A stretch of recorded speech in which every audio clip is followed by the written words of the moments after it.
In February of 2009, William Muller sat down to tell the story of his experiences as a bombardier in the United States Army Air Force and as a prisoner of war during World War II.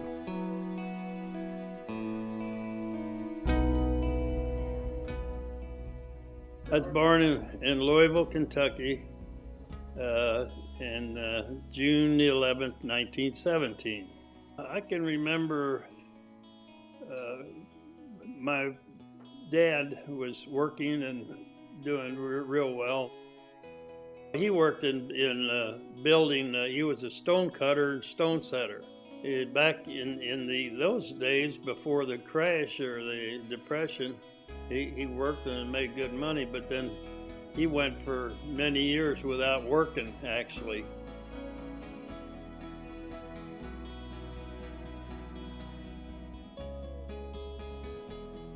I was carrying newspapers at that time. There was a period there where all the banks in the country closed. They had a bank holiday, and the manager, our boss, got paid, and he had a check, but the banks had closed and it wasn't worth anything, and he wanted to sell the check for 25 cents.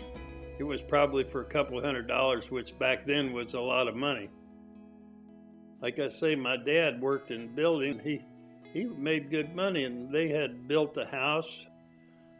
Then the bottom dropped out, and he couldn't find work anywhere.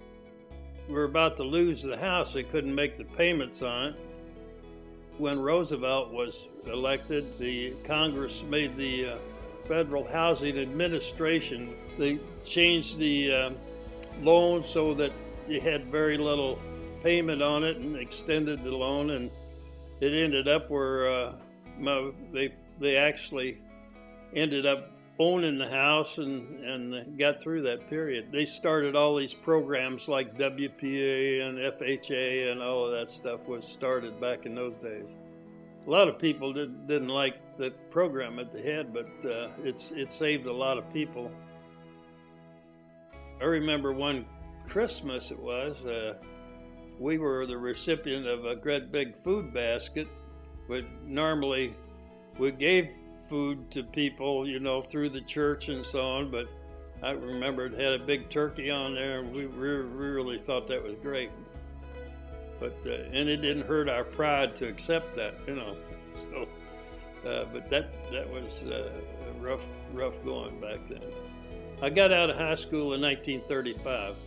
I looked around. I found a job. My aunt's father was a superintendent of a cracker factory, and I became a dough mixer, and I mixed dough for graham crackers.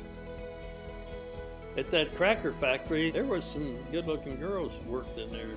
We worked on the fourth floor of that factory, and in the morning, when we didn't have much to do, we'd look out the window and watch all the girls come to work. There was this black-haired, good-looking gal. I always kind of liked her looks. Betty Murphy, her name was, and she was a good-looking girl. Like I say, she had a nice shape and so on. One morning, I came down. I asked Betty if she'd like to go to a dance, and she said, yeah. So we started dating, and I don't know, it was a year or so. Then I got this job in Washington. I had taken these civil service exams back right after I got out of high school.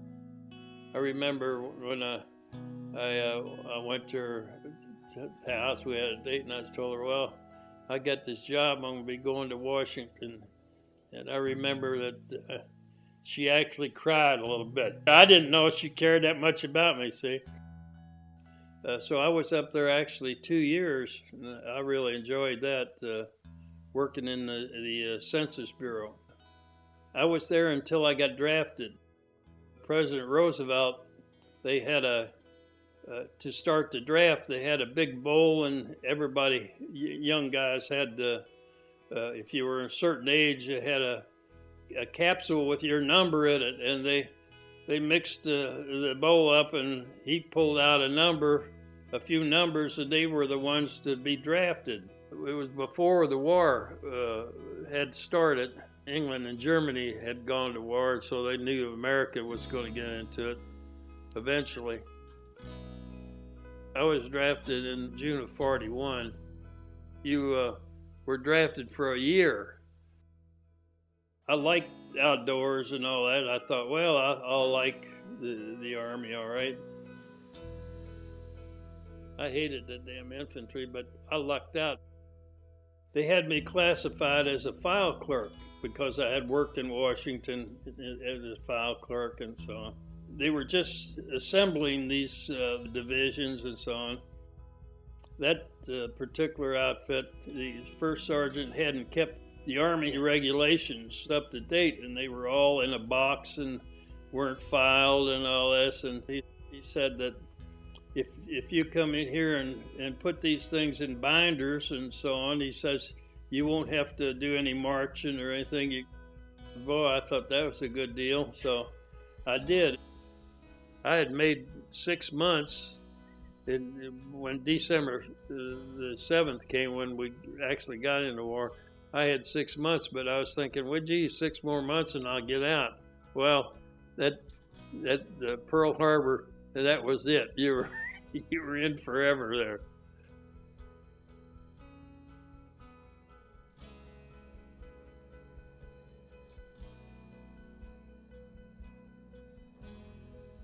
But I always wanted to get in the Air Force, but I didn't have 2 years college. I had read in there where they were accepting anybody that could pass the physical and the mental test. They could get into the cadet program for the Air Force. I applied for it and made it, and so then I left my job in the infantry, and I was what they call an aviation cadet. Had I just stayed in the infantry, the 1st Infantry Division was on D-Day one of the first ones off on Omaha Beach, and they had 80 to 90% casualties.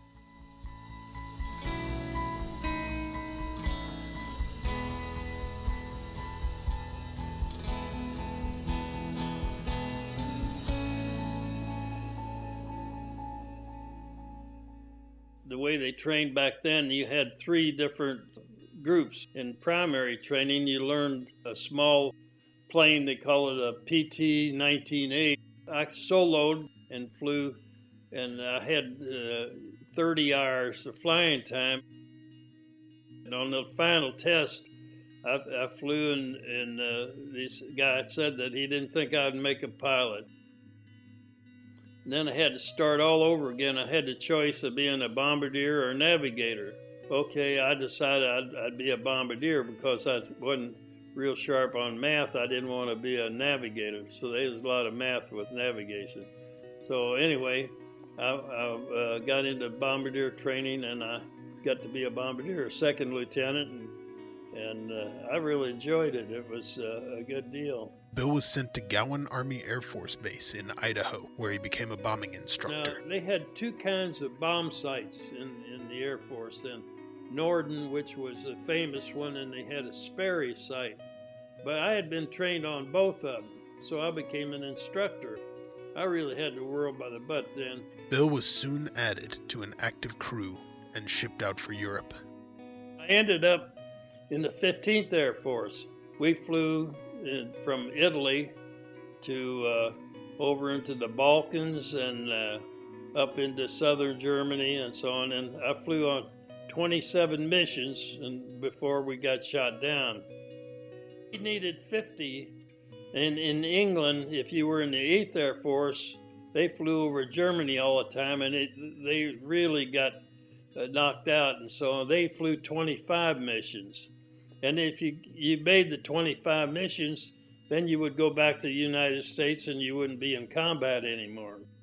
So, but in Italy, it was 50. We bombed Ploesti, Hungary. It was a long way from Italy, and we bombed that one time and got a ribbon. I remember one time we were to bomb there was a great big, I guess you'd call it a viaduct, We had 2,000-pound bombs. They were big bombs. You only carried one on each plane back then. And we dropped bombs on there, and I know that there were people that lived around there. That was the only time I ever really felt guilty about maybe killing people. Muller and his crew flew their final mission in April of 1944.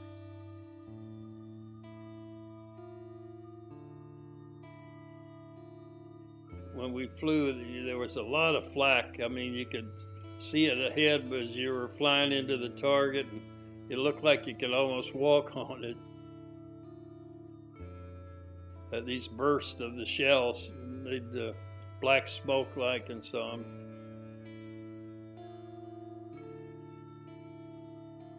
On one of those, we got shot down.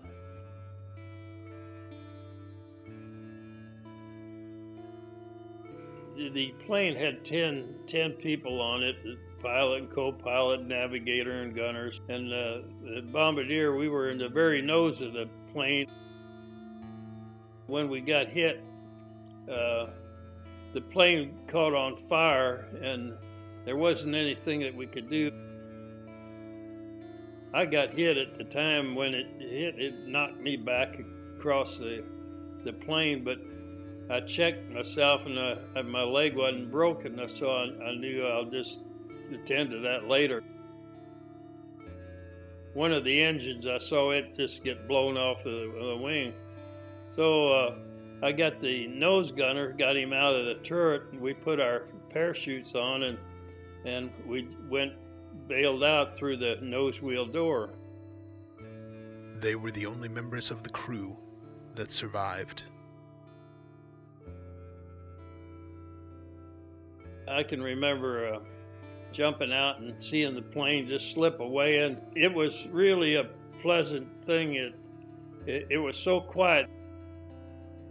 Those planes were a lot of noise. They were noisy as heck. The contrast of the quiet, and you could hear anything, and then I could hear the parachute, you could hear wind going through it, just whistle a little bit. The other guy, he had bailed out too. He bailed out first, so he was some distance from me, and I hollered at him. I could hear him, but I haven't seen him since that day. He landed, and they picked him up and took him as a prisoner, and he wasn't hurt or anything. When I landed near a little town. It was Mattersburg, Austria. I had a first aid kit, so I was fixing my leg. A couple of Germans came up, German soldiers, and so they took me from there, and then they interrogated me. Name, rank, and serial number, that's what I told him. And he said, well, let me tell you something about yourself. He told me where I was from, where I went to school, everything about it. And it was amazing that they knew all of that. He says, how about that? Is that right? I said, well, you're doing the talking. After the interrogation, Bill was transferred to a German army hospital.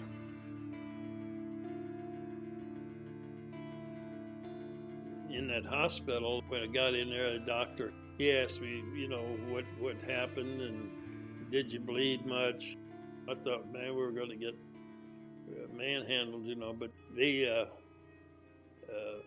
doctors, they were real good, and they really treated you real good. But that was really unusual, I guess, there for the war to be treated so nice. But this was Austria. If this had been around Berlin, it'd have been altogether different. The chances are they would have pitchforked you when they found you,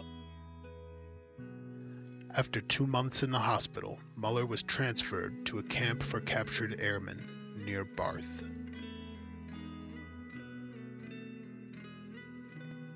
From there, they took us on to the prison camp. But I just happened to go to the Stalag Luft 1, which it was. So the Stalag Luft 3 was the camp that they made the movie about.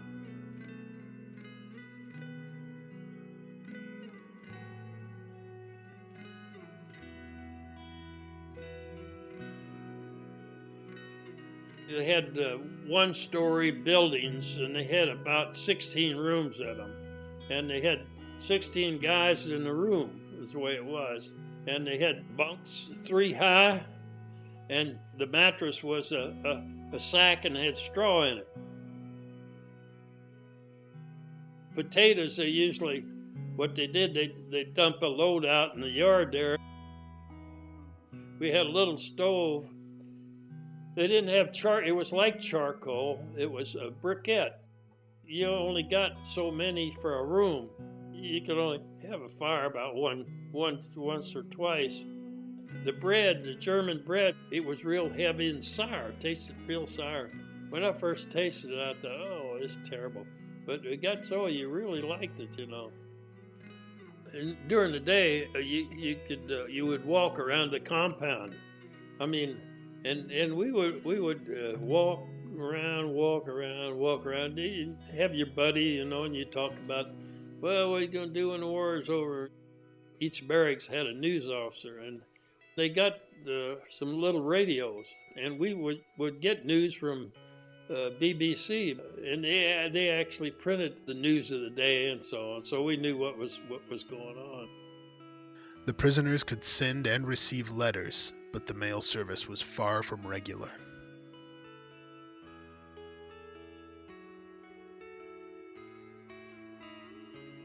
We wrote some letters, and matter of fact, it was almost a year before they knew whether I was living or dead.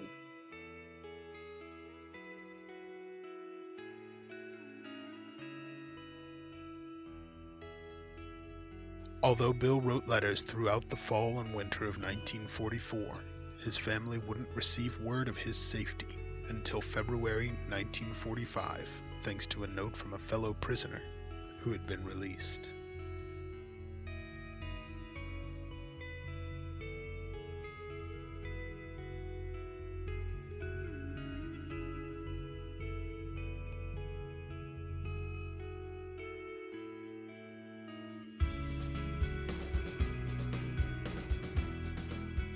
We heard about the Russians. See, we were in northern Germany. We're near the Polish border, and that's where the Russians were coming to go to driving to get to Berlin. When we were liberated, the first ones came in. There was a couple of little one-man tank Russians that came in, and they backed up to their double barbed wire fences with barbed wire. They backed up that and just bulldozed that away, see, and hey, comrade, they say, comrade. And then about the same time, there were some Americans came from the other side, from Holland, and a couple of guys in the Jeep came through there. And then, of course, after that, the whole army came through there, and they freed us. When you got out of the prison camp, we went to Camp Lucky Strike. They were huge camps where prisoners, they sent them there, and then they would give you clothes and you could get money. They had lots to drink and eat and all that, and you waited then till you got a boat to go back home. I got there and I had to wait a month to get on a boat. On June 21st, 1945, Bill's father received a Western Union telegram. It said that his son had been released from the prison camp and he was on his way home. I think it took a week to get across the ocean. We docked in at Boston, and then from there, he got on a troop train and got to Louisville. Soon after getting home, Bill married Betty, the girl from the cracker factory. They were married on August 4th, 1945, and planned a short honeymoon since Bill was scheduled to redeploy to the Pacific Theater.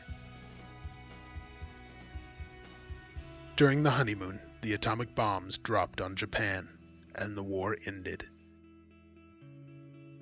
Like millions of other soldiers, sailors, and Marines, Bill returned to civilian life.